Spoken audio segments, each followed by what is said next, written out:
ଜୟ ଜଗନ୍ନାଥ।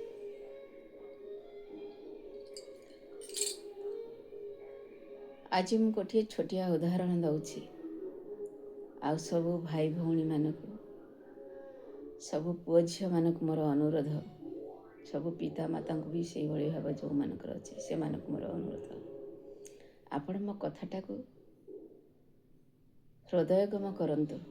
ନିଶ୍ଚିନ୍ତ ଆପଣଙ୍କ ପାଇଁ ଭଲ ହେବ। ରାଧାକୃଷ୍ଣ ଭାବକୁ ଛାଡ଼ି ଆଉ ସବୁ ଭାବର ତର୍ଜମା ମୁଁ କରୁଛି। ରାଧାକୃଷ୍ଣ ଭାବ ପବିତ୍ର, ତାକୁ ମୁଁ ଛାଡ଼ି ଜଗନ୍ନାଥଙ୍କ ଭାବ ଭିତରେ ମୁଁ କିଛି କହୁଛି ଆପଣଙ୍କୁ। ଯେମିତି ମଣିଷ କହିଥାନ୍ତି, ଖଜୁରୀ ଗଛର କି ଗୁଣ ଗାଇବି, ମୂଳରୁ ପାହାଚ ପାହାଚ। ଗୋଟେ ଗଛର ଆରମ୍ଭରୁ ଶେଷ ପର୍ଯ୍ୟନ୍ତ ଆମେ ତାକୁ ଅନୁସରଣ କରି, ଗଛଟି ଲଗେଇକି ତାକୁ ଅନୁସରଣ କରି ଚାଲିଥାଉ। ଠିକ୍ ସେମିତି ମଣିଷ ପ୍ରତି ସେହି ଶବ୍ଦଟି ପ୍ରୟୋଗ କରାଯାଏ। ମଣିଷର ସେମିତି, ମଣିଷମାନଙ୍କର କି ଗୁଣ ଗାଇବି, ମୂଳରୁ ପାହାଚ ପାହାଚ। ଜନ୍ମରୁ ମରଣ ପର୍ଯ୍ୟନ୍ତ ତାଙ୍କର ଆଚାର ବିଚାର ସ୍ୱଭାବ ସବୁକିଛି ଆମକୁ ତର୍ଜମା କରିବାକୁ ପଡ଼ିଥାଏ। କିନ୍ତୁ ସମୟ ଅନୁସାରେ ଦେଖୁଛନ୍ତି ଭଗବାନଙ୍କର କି ଲୀଳା। ଏ ସମୟରେ ଆଉ କେହି ପାପ କରନ୍ତୁ ନାହିଁ, ଭୁଲ କରନ୍ତୁ ନାହିଁ, ଅନ୍ୟାୟ କରନ୍ତୁ ନାହିଁ, ହିଂସାବାଦ ଅହଙ୍କାର କରନ୍ତୁ ନାହିଁ, ପର ଆପଣା ଭାବ ରଖନ୍ତୁ ନାହିଁ, କିଏ ଭଲରେ ଚଳିଲା କାହା ପ୍ରତି ହିଂସାପରାୟଣ ହୁଅନ୍ତୁ ନାହିଁ। ଆଉ ଖାସ୍ କରି ଯେତିକ ଭଗବାନଙ୍କ ନାମ କହି ବଡ଼ ବଡ଼ ଭକ୍ତ ବୋଲଉଛନ୍ତି ସେମାନେ ଟିକେ ସୁଧୁରି ଯାଆନ୍ତୁ। ଆପଣ ଯେଉଁ ଭକ୍ତ ନାମଟାକୁ କହୁଛନ୍ତି, ଯେଉଁ ଭକ୍ତ ନାମର ତୁଣ୍ଡରେ ଉଚ୍ଚାରଣ କରି ଯେଉଁ କଳା ମୁଖାଟିକି ପିନ୍ଧିଛନ୍ତି, ସେ କଳା ମୁଖାଟିକୁ ବାହାର କରିଦିଅନ୍ତୁ। ନହେଲେ ସେଇ କଳା ମୁଖାଟି ଆପଣଙ୍କୁ ପୋଡ଼ି ଜାଳି ପାଉଁଶ କରିଦେବ, ଆପଣଙ୍କୁ, ଆପଣ ସଂସାରକୁ। ଦୁନିଆକୁ ଆସିଛ ଯେତେବେଳେ ଆପଣ କିଛି ଭଲ କର୍ମ କରି ଦୁନିଆରୁ ବିଦାୟ ନିଅନ୍ତୁ। ମଣିଷର ଭୁଲ କର୍ମ କରିଛନ୍ତି ଯଦି ଆପଣ ସୁଧୁରି ଯାଆନ୍ତୁ ସମୟ ଅନୁସାରେ।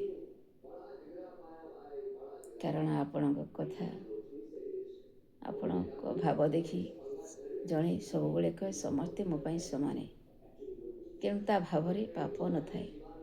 କିନ୍ତୁ ଏଇ ଭକ୍ତ ସମାଜ ହଉ, ମଣିଷ ସମାଜ ହଉ, କିଛି ଏତେ ବିକୃତ ହେଲେଣି, ତାଙ୍କ ଭିତରେ, ତାଙ୍କ ଭାବନାରେ ପାପ ଆସିଯାଉଛି। ସେଇ ପାପ ଚିନ୍ତାଧାରାକୁ ଆପଣ ସମସ୍ତେ ପରିବର୍ତ୍ତନ କରିଦିଅନ୍ତୁ। ଆଉ ଭାବରେ ସମସ୍ତଙ୍କ ସାଥିରେ ହସ ଖୁସିରେ ମିଳିମିଶି ରୁହନ୍ତୁ।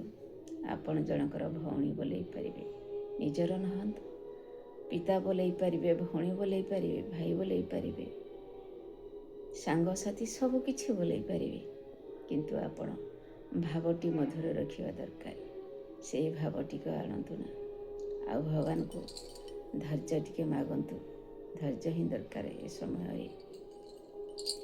ମୁଁ ପ୍ରତ୍ୟେକ ଶବ୍ଦରେ କହିଥାଏ ମୋ ଜଗନ୍ନାଥ। ତା ମାନେ ମୁଁ ଅହଙ୍କାର କରୁନଥାଏ। ଅନ୍ୟ ଭୁଲ କଲେ ତାଙ୍କୁ ତର୍ଜମା କରି ଯଦି କହିଥାଏ, ତା ମାନେ ସେମାନଙ୍କୁ ମୁଁ ଇଗ୍ନୋର କରିନଥାଏ। ସେମାନେ ଭଲ ହେବା ପାଇଁ ମୁଁ ଚାହିଁଥାଏ। ମୋ ଜଗନ୍ନାଥ କାହିଁକି କହିଥାଏ?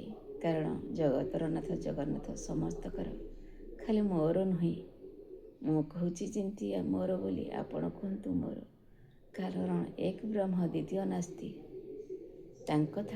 ତାଙ୍କଠାରୁ କେହି ବଡ଼ ନାହାନ୍ତି। ସେ ହେଉଛନ୍ତି ଗୋଟିଏ ଠାକୁର, କିନ୍ତୁ ତାଙ୍କୁ କୋଟି କୋଟି ଲୋକଙ୍କର ସିଏ ଜଗନ୍ନାଥ ହୋଇଥାନ୍ତି। କୋଟି କୋଟି ଓଡ଼ିଶାବାସୀଙ୍କର ସିଏ, ଜୀବଜନ୍ତୁଠାରୁ ସମସ୍ତଙ୍କର ସିଏ ପିତା ହୋଇଥାନ୍ତି। ଜଗତର ନାଥ ଜୟ ଜଗନ୍ନାଥ। ସମସ୍ତଙ୍କର ସେ ଯେହେତୁ ହୋଇଥାନ୍ତି, କିନ୍ତୁ ସମସ୍ତଙ୍କ ସେମିତି ତାଙ୍କୁ ଅନୁସରଣ କରି ସମସ୍ତଙ୍କୁ ନିଜର କରି ଭଲ ଭାବ ଟିକେ ଆଣନ୍ତୁ, ବହୁତ ଭଲ ହେବ। ମୋ ଜଗନ୍ନାଥ ମୁଁ କହିବା ଦ୍ୱାରା ମୋତେ ଏତେ ଶକ୍ତି ମିଳିଥାଏ, ମୁଁ ନିଜେ ବି ଭାଷାରେ କହିପାରିବି ନାହିଁ। ମୋ ଚାରି ପାଖରେ ଯେଉଁ ଅଛନ୍ତି ଶାଶୁ ଶ୍ୱଶୁର ପୁଅ ଝିଅ ଏମିତିକି ସମସ୍ତେ ସମ୍ପର୍କ ଯେଉଁ ଅଛନ୍ତି ତାଙ୍କ ପ୍ରତି ମୋ ଭାବଟା ବହୁତ ସୁନ୍ଦର ଆସିଥାଏ। ଏତେ ସୁନ୍ଦର ଭାବ ଆସିଥାଏ ନା, ସେମାନଙ୍କ ପ୍ରତି ରାଗ କ୍ରୋଧ କିଛି ଆସିନଥାଏ। କିନ୍ତୁ କିଛି ଲୋକ ଏଭଳି ବ୍ୟବହାର କରି ଯେଉଁ କହୁଛନ୍ତି, ମିଡ଼ିଆ ମୋବାଇଲ ମାଧ୍ୟମରେ, ଇନଷ୍ଟା ଫେସବୁକ୍ ମାଧ୍ୟମରେ ଦେଖୁଛି, ଧନ ତୁମେ ସୁଧୁରି ଯା ପୁଅ, ମୋ ସୁନାଟା ପରା, ତୁମେ ହିଁ ଗୋଟିଏ ମା ବାପାର ପୁଅ ଝିଅ ହୋଇଥିବ, ସୁଧୁରି ଗଲେ ବହୁତ ଭଲ ହେବ।